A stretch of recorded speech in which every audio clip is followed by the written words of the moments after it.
Dia Dave Galir, Tafalchamore Rove Gatara. This year marks the 40th anniversary of the 1981 hunger strike. Indeed, Michael Devine died in the prison hospital on this day, the 20th of August, 40 years ago. This year, the national commemoration was to be held in Derry. It was something that Republicans in the city were really looking forward to, welcoming you all here with open arms and warm hearts. Unfortunately, due to the ongoing public health considerations, the commemoration had to be cancelled. Actamid exactly Kayla is Sliella on Kidney occur our camaradia, a fur bass or stock ocras, Jaha Planahin. So rather than gather here in our thousands to honour and celebrate the lives of Bobby, Frank, Raymond, Patsy, Joe, Martin, Kevin, Kieran, Tom and Mickey, and with them Michael Gahan and Frank Stagg, we will now remember them in this way. Is Kinsa go me la ella ogin. No doubt there will be another day sometime in the future, and we look forward to that. Today we also extend our continuing empathy and solidarity to the family of the hunger strikers, Tashiv and our Smincha Iganam Shaw. The courage and dedication of your loved ones, our friends and comrades, have been a guiding star over the decades. Their legacy and example continue to inspire us. We acknowledge the great love and bond you share. Only you and those who suffer such loss can ever truly understand the great sense of grief you carry. You all stood as one, unbowed and unbroken. They were political prisoners, and in that they prevailed. We are proud to call them our friends and comrades, and we will cherish their memory, Gujo. August Lakelia Mariner, Chiefy Moods, Erie Nagali. This is our tribute to them.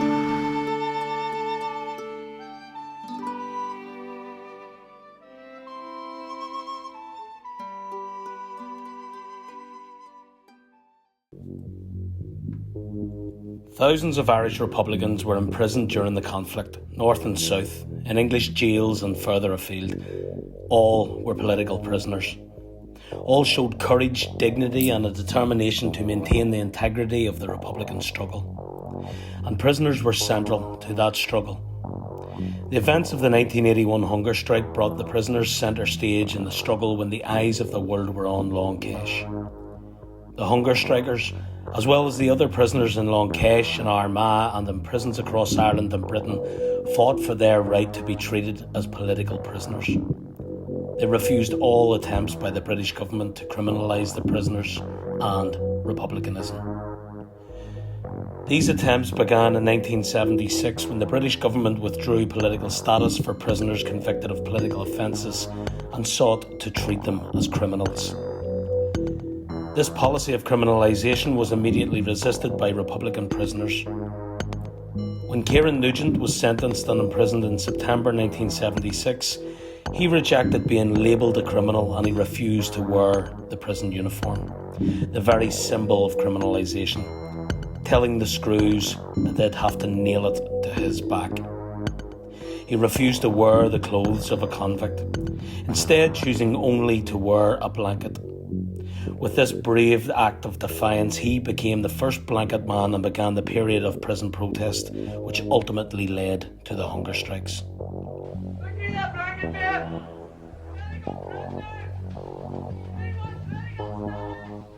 Soon other sentenced prisoners joined him on the blanket protest, and by the end of the year, more than 40 prisoners were on the blanket. They were joined on the protest for political recognition by the women in Armagh jail, who refused to carry out prison work. As a result, they were subjected to long hours in lockup, lost remission of their sentences, and they were subjected to a punitive regime. As Britain doubled down on its criminalisation policy, the resolve of the prisoners increased. Those on the blanket faced harsh conditions in that cold winter and faced a 24-hour lockup in their cells and were punished by having their furniture removed and being placed on a punishment diet regularly. They were also unable to receive visits from their families. As tensions rose, so too did the brutality of the screws, to the point where prisoners faced severe beatings whenever they left their cells. In March 1978, they began to refuse to leave their cells and, as a result, were unable to slop out. With prisoners unable to get rid of waste, they were forced to smear it on the walls of their cells, and so the No Wash protest began. Soon there were 300 prisoners on the blanket and no wash protests, and the outside world began to take notice. In July 1978, the Archbishop of Armagh, Thomas O'Faith, visited Long Kesh and spoke of the inhumane conditions which he found there, comparing the conditions the prisoners were forced to live in with the slums of Calcutta. This brought even more attention to the prison protest, and in January 1980 the prisoners released a statement setting out their 5 demands in their campaign for political status. Soon the men in Long Kesh were joined on the No Wash protest by the female political prisoners in Armagh jail. As the protests escalated, the prisoners made the decision to put more pressure on the British government by embarking on a hunger strike in October 1980. And they went on hunger strike for prisoners' 5 demands and political status. My 6 comrades are prepared to through us, and we are prepared to die to prove that we are special prisoners, and our 5 basic demands are just. As the brave prisoners went on hunger strike, campaign groups sprang up across Ireland and internationally. People took to the streets in support of the prisoners and their demands. Across the world, the media spotlight was shone on Long Kesh and the prisoners' hunger strike and the brutality of Thatcher's policies in Ireland. The hunger strike continued for 53 days and ended when Sean McKenna was near death after proposals from the British government. These proposals turned out to be hollow, only serving to increase the resolve of the prisoners to continue their campaign for political status. As 1981 began, the prisoners in Long Kesh and Armagh were so relieved that no one had died on the first hunger strike, but also frustrated by the British government reneging on its proposals. But their determination to resist the criminalisation of their struggle was higher than ever. And the prisoners' leader, Bobby Sands, knew what had to be done. He knew a second hunger strike would be necessary, and that it would be a hunger strike to the death. On March the 1st, 1981, in his cell in Long Kesh, Bobby Sands began his hunger strike. Aware of what lay before him, of the possibility of his own death and the callous hostility of Thatcher's government, Bobby Sands was determined to stand by his comrades. Despite 5 years of hardship on the blanket protest, the No Wash protest, and the daily brutality they faced from the screws, the prisoners were energised and got behind the protest. The female prisoners in Armagh also supported the hunger strike, continuing their no work protest and highlighting the prisoners' 5 demands. And they found support far beyond Long Kesh and Armagh. Nationalists were angered at the cold indifference of the British government and got behind the prisoners. People joined protest marches and vigils. They stood by the families of the hunger strikers. Just 5 days into Bobby Sands' hunger strike, the independent MP for Fermanagh South Tyrone, Frank Maguire, died, triggering a by-election, and after much debate, it was decided that Bobby Sands should stand for election. As the campaign got underway, Bobby Sands was joined on hunger strike by Francis Hughes, Raymond McCreesh and Patsy O'Hara, and support grew for the prisoners. Following the by-election on the 9th of April, Bobby Sands was elected as a Member of Parliament. Anti-H Block, Armagh, political prisoner, 30,000. His election brought huge public attention to the hunger strike from across the world, and pressure mounted on the British government. But it cruelly refused to move. On the 5th of May, after 66 days on a hunger strike, Bobby Sands died. His death led to an outpouring of grief across Ireland, and in Belfast, his funeral was attended by more than 100,000 people. It also increased the determination and resolve of the hunger strikers and their supporters. Just 2 days after the death of Bobby Sands, Joe McDonnell began his hunger strike, and by the end of the month, he was joined by Martin Herson, Kevin Lynch and Kieran Doherty. Protests intensified across the north and across the world as efforts were made to prevent any further deaths. Tensions also increased on the streets and a number of people lost their lives during the hunger strike. On the 8th of June, Thomas McElwee joined the hunger strike 3 days before a general election was held in the south. Several hunger strikers and protesting prisoners stood in the election, and Kieran Doherty was elected as TD for Cavan Monaghan and Paddy Agnew for Louth.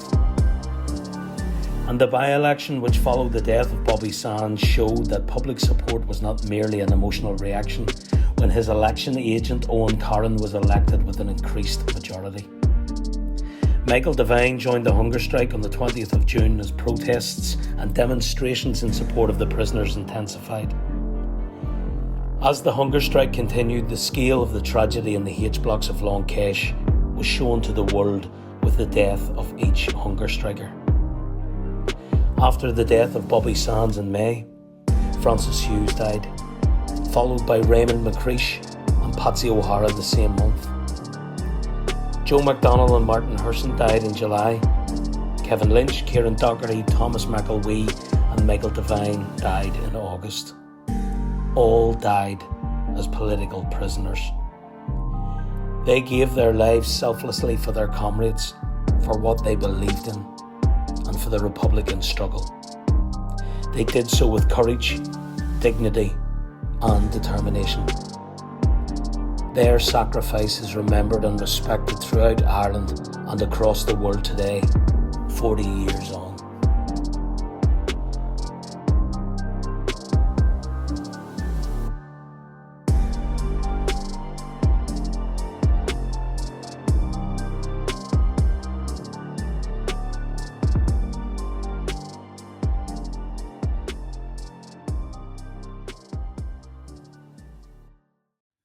When apples still grow in November,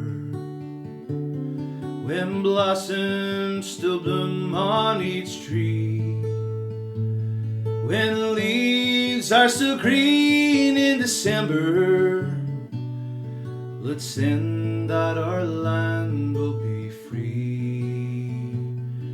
I wander her hills and her valleys, and still through my sorrow I see a land that has never known freedom, and still only our rivers run free. I drink to the death of her manhood, those men who would rather have died than to live in the cold chains of bondage, to bring back their rights were denied. Oh, where are you now that we need you? And what burns where the flame used to be? Are you gone like the snows of last winter, and still only our rivers run free? How sweet is life, but we're crying. How mellow the wine, but we're dry. How fragrant the rose, but it's dying. And how gentle the wind, but it sighs. What good is in youth when it's aging?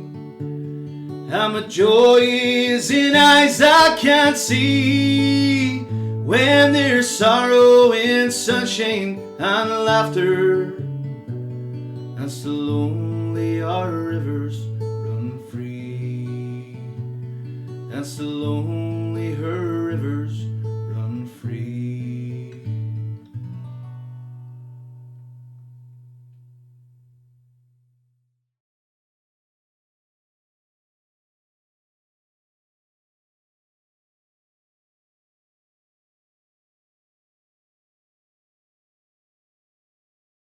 A quarter 40 years ago, 10 young men gave their lives on hunger strike for Ireland's freedom. Theirs was a feat of incredible courage, principle and love for their country.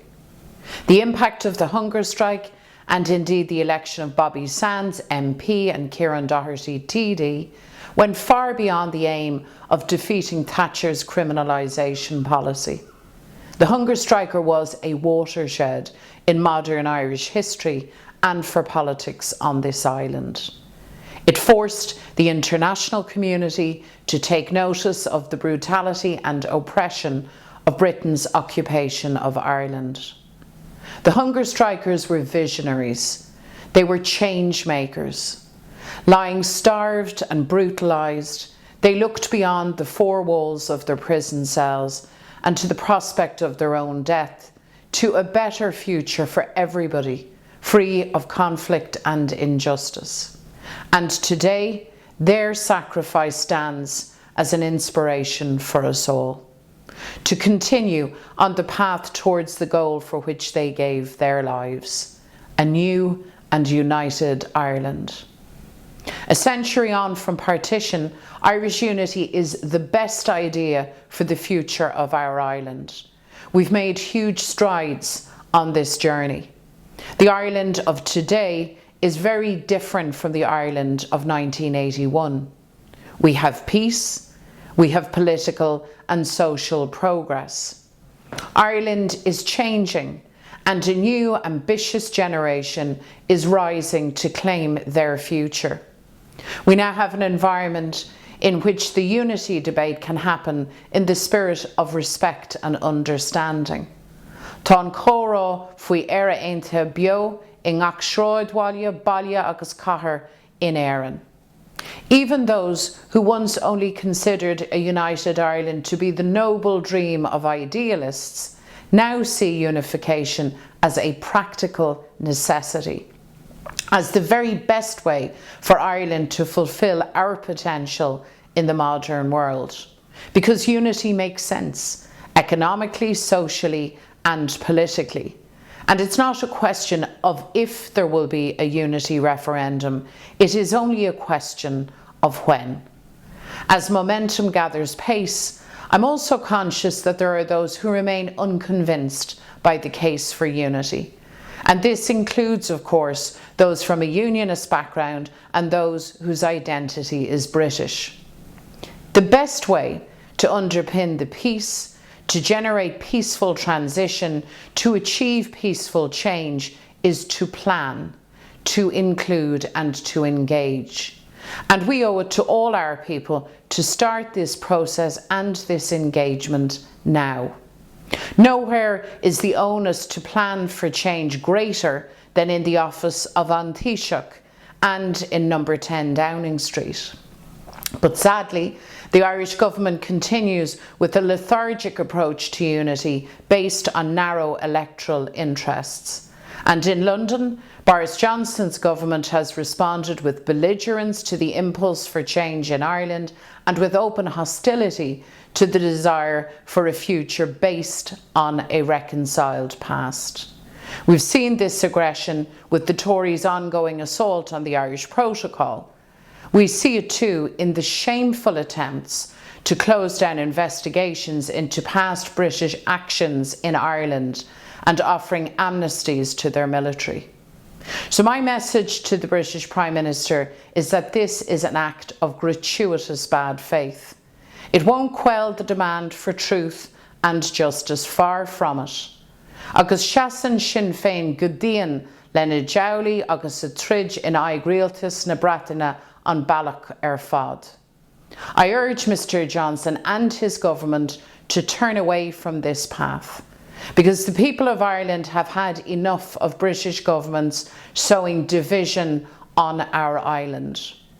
We move forward in the belief that we can reconcile our people, that we can heal wounds, that we can lift each other up, that we can leave the jaded collision between green and orange behind in the past where it belongs. As we mark the 40th anniversary of the hunger strike and the centenary of partition, it is undeniable that Brexit and the pandemic reshaped the conversation on a united Ireland.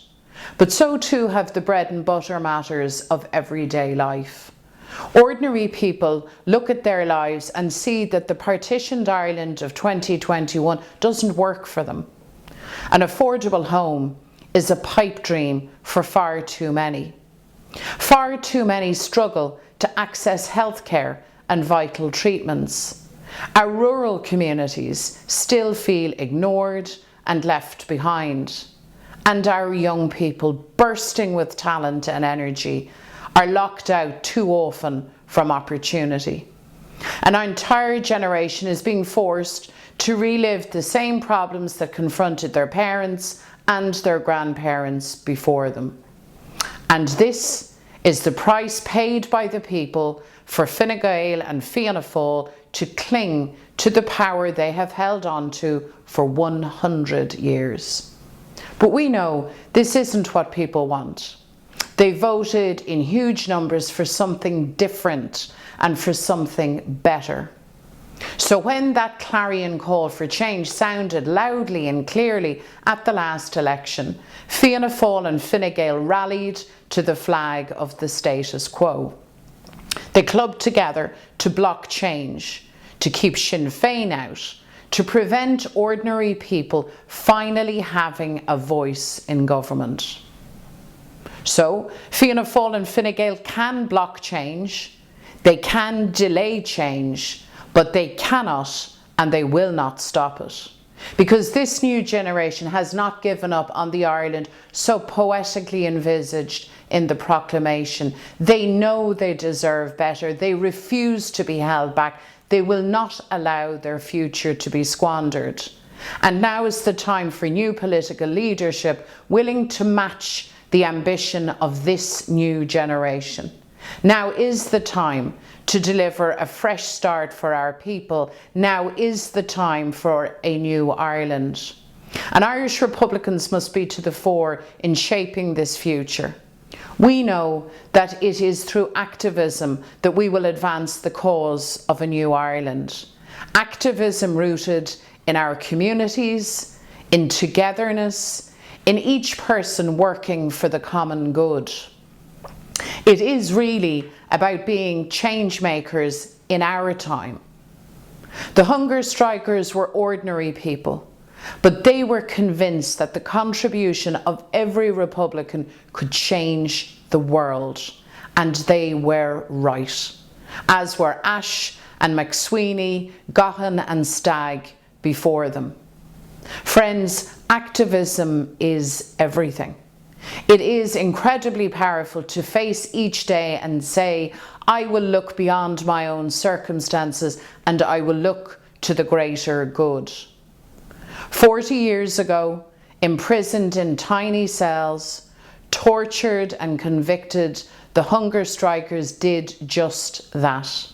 They looked beyond the hellhole of Long Kesh to the promise of a new Ireland. And the most fitting tribute we can pay to Ireland's hunger strikers from all generations is to achieve that dream. Éire the co-unanas, an Ireland of equals, a home to all, regardless of identity or background. A place where nobody has to give up on their aspirations or their hopes.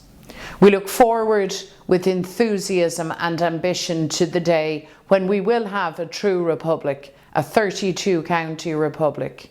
We are the generation that will unite Ireland, not only in territory, but in spirit, in community, and in friendship too. So the future now beckons. That future is ours. Let's seize it together. An Phoblacht Abu.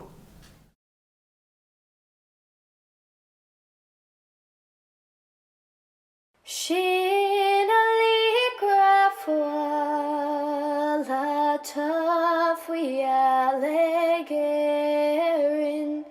bui and arslu hearty and aranik huin flavors wasir shantir hoshin share fosta Nia